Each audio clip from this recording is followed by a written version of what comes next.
ये कहानी है एक छोटे से गांव की, चंदनपुर गांव। इस गांव में एक ढाबा था जो पूरे इलाके में मशहूर था।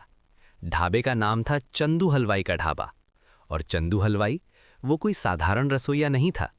लोग कहते थे कि चंदू के हाथ में जादू है, वो जो भी बनाता लोग उंगलियां चाटते रह जाते। लेकिन चंदू की एक डिश ऐसी थी जिसने पूरे इलाके में धूम मचा रखी थी, चंदू की मटन बिरयानी। ऐसी बिरयानी के एक बार खाओ तो जिंदगी भर भूल नहीं पाओ।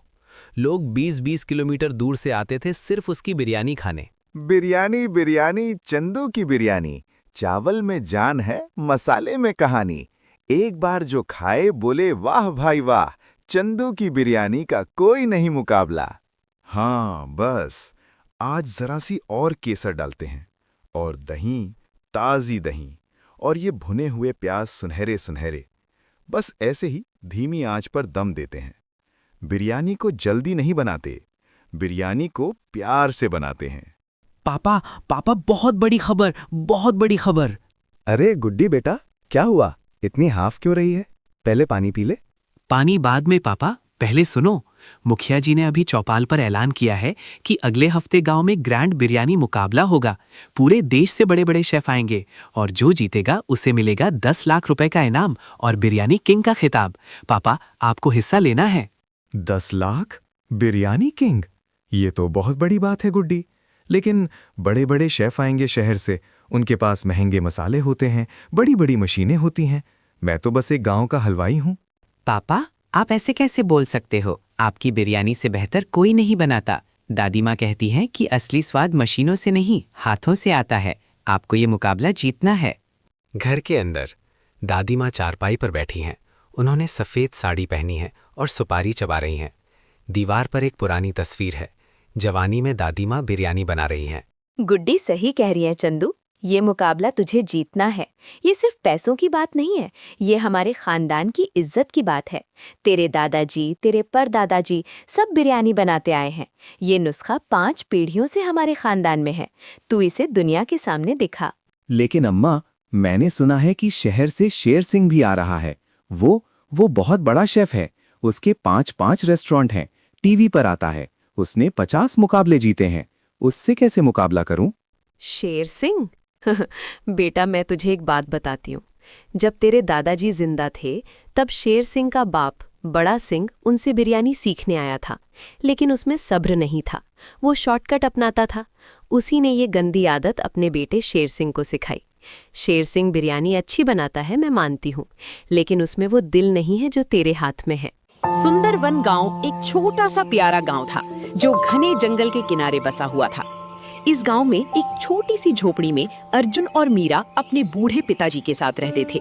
उनकी माँ उन्हें छोड़कर स्वर्ग जा चुकी थी जब मीरा बहुत छोटी थी। पिताजी बीमार रहने लगे थे और अब बेड पर ही लेटे रहते थे। अर्जुन और मीरा गांव में छोटे मोटे काम करके अपना गुजारा चलाते थे। मीरा, उठ जा बहन, सुबह हो गई है। मुझे जंगल से लकड़ियां लाने जाना है। भैया, बस 5 मिनट और, बहुत नींद आ रही है। अर्जुन मुस्कुराया और अपनी बहन के सर पर हाथ फेरा। वो जानता था कि मीरा रात भर पिताजी की सेवा करती रहती है, इसलिए वो उसे ज्यादा परेशान नहीं करता था। अर्जुन जंगल की तरफ चल पड़ा। आज का दिन कुछ अलग था। हवा में एक अजीब सी खुशबू थी। पंछी भी अजीब तरीके से चहचहा रहे थे। अर्जुन ने सोचा शायद कोई तूफान आने वाला है। वो जंगल में लकड़ियां इकट्ठा करने लगा। अचानक अर्जुन को एक अजीब आवाज सुनाई दी। वो आवाज बिल्कुल किसी लड़की के रोने जैसी थी। पहले तो अर्जुन डरा, लेकिन फिर उसने अपनी हिम्मत बढ़ाई और आवाज की तरफ बढ़ने लगा। जैसे जैसे वो आगे बढ़ रहा था, आवाज और तेज होती जा रही थी। कौन है वहाँ? क्या कोई मदद चाहिए?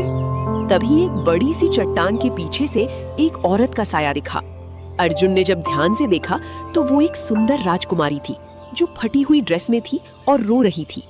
बचाओ, कोई तो बचाओ मुझे। मैं यहाँ कैसे आई? मुझे कुछ याद नहीं। राजकुमारी, आप यहाँ जंगल में कैसे? आप ठीक तो हैं? चोट तो नहीं लगी? अर्जुन जल्दी से पास गया। राजकुमारी तारा बहुत कमजोर लग रही थी। उसके कपड़े फटे हुए थे और चेहरे पर डर साफ दिख रहा था। पानी, मुझे पानी चाहिए, बहुत प्यास लगी है। अर्जुन ने जल्दी से अपनी पानी की बोतल निकाली और राजकुमारी को पिलाई। तारा ने पानी पिया और थोड़ा शांत हुई। राजकुमारी, आपको हुआ क्या है? आप अपना नाम याद है? आप कहाँ से आई हैं? मैं राजकुमारी तारा हूँ, राजा उदयभान की बेटी। लेकिन मुझे कुछ याद नहीं आ रहा। मैं यहाँ कैसे आई? बस मुझे एक बुरी आत्मा याद आ रही है, एक तांत्रिक। ये सुनकर अर्जुन के रोंगटे खड़े हो गए। उसने गांव में सुना था कि पास के चंद्रपुर राज्य की राजकुमारी 3 महीने पहले गायब हो गई थी। पूरे राज्य में उसकी खोज हो रही थी, लेकिन कोई पता नहीं चल सका था। अर्जुन राजकुमारी तारा को अपनी झोपड़ी में ले आया। मीरा ने जब उन्हें देखा तो वो बिल्कुल शॉक्ड रह गई। भैया, ये तो राजकुमारी तारा है, वो जो 3 महीने से गायब है। इन्हें आपको कहाँ मिली? जंगल में। इनका हाल बहुत खराब है मीरा। इन्हें खाना और आराम चाहिए। जल्दी से कुछ बनाओ। मीरा ने जल्दी से राजकुमारी के लिए खाना बनाया।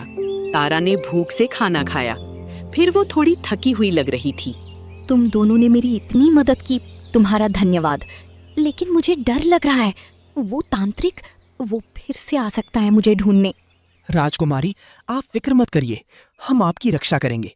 लेकिन बताइए ना, वो तांत्रिक कौन है और उसने आपके साथ क्या किया? राजकुमारी तारा की आंखों में आंसू आ गए। वो कांपने लगी। वो एक बहुत बुरा आदमी है। उसका नाम तांत्रिक कालनाथ है। उसने मुझे तावीज दिखाकर बेहोश कर दिया था। जब मेरी आंख खुली तो मैं एक अंधी गुफा में थी। वो रोज मुझे कुछ जड़ियां खिलाता था। कहता था कि वो मुझसे शादी करेगा और मेरे पिता के राज्य पर कब्जा कर लेगा। क्या? इतना बुरा आदमी? राजकुमारी, आप यहाँ से कैसे भागी? आज वो गुफा से बाहर गया था। मैंने मौका देखा और भाग निकली, लेकिन मुझे रास्ता नहीं पता था। मैं जंगल में भटकती रही और फिर तुम्हें मिल गई। तभी दूर से घोड़े की टापों की आवाज आई। तीनों डर गए, कहीं वो तांत्रिक तो नहीं। अर्जुन ने हिम्मत करके बाहर झांका, लेकिन वहां तो कोई नहीं था। बस आवाज आ रही थी जो धीरे धीरे खत्म हो गई। शायद कोई जानवर होगा, तुम दोनों फिक्र मत करो। लेकिन अर्जुन को पता था कि कुछ गड़बड़ है। उसने दरवाजा अच्छे से बंद कर दिया। अगली सुबह अर्जुन ने फैसला किया कि वो राजा उदयभान को राजकुमारी तारा के बारे में बताएगा। लेकिन पहले उसे पता करना होगा कि वो तांत्रिक कौन है और वो गुफा कहाँ है।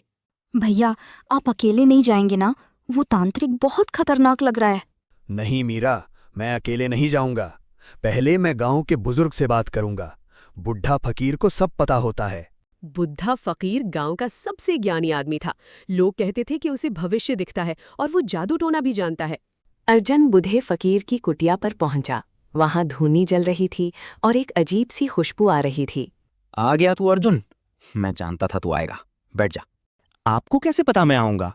मुझे सब पता है बेटा। तू राजकुमारी तारा को बचाना चाहता है और तू तांत्रिक कालनाथ के बारे में जानना चाहता है। अर्जुन की आंखें चौड़ी हो गईं। बूढ़े फकीर को सच में सब पता था। हाँ बाबा, आप मुझे बताइए कि वो तांत्रिक कौन है और उसकी गुफा कहाँ है। मैं राजकुमारी को उनकी पिता तक पहुंचाना चाहता हूँ। सुन बेटा, तांत्रिक कालनाथ कोई आम जादूगर नहीं है। वो बहुत शक्तिशाली है। उसने काले जादू से कई लोगों को तबाह किया है। उसकी गुफा जंगल के सबसे गहरे हिस्से में है, जहां सूरज की रोशनी भी नहीं पहुंचती। लेकिन ध्यान से सुन, उस गुफा में जाने से पहले तुझे 3 चीजें चाहिए होंगी। पहली, एक सुनहरा ताबीज जो बुरी शक्तियों से बचाता है। दूसरी, एक जादुई तलवार जो अंधेरों को चीर सकती है। और तीसरी, एक सच्चा दिल जो डर को नहीं मानता। बाबा, मुझे ये 3 चीजें कहाँ मिलेंगी? पहला चीज मैं तुझे दे रहा हूँ। दूसरी चीज वो तुझे मिलेगी गुफा के दरवाजे पर। और तीसरी चीज वो तो तेरे पास पहले से ही है बेटा। अर्जुन ने तावीज लिया और बूढ़े फकीर के पैर छुए। रामपुर गांव की सुबह सूरज की किरणों से नहीं, बल्कि रहीम चचा की भट्टी से उठती हुई भाप और मसालों की खुशबू से होती थी। ये कोई आम खुशबू नहीं थी।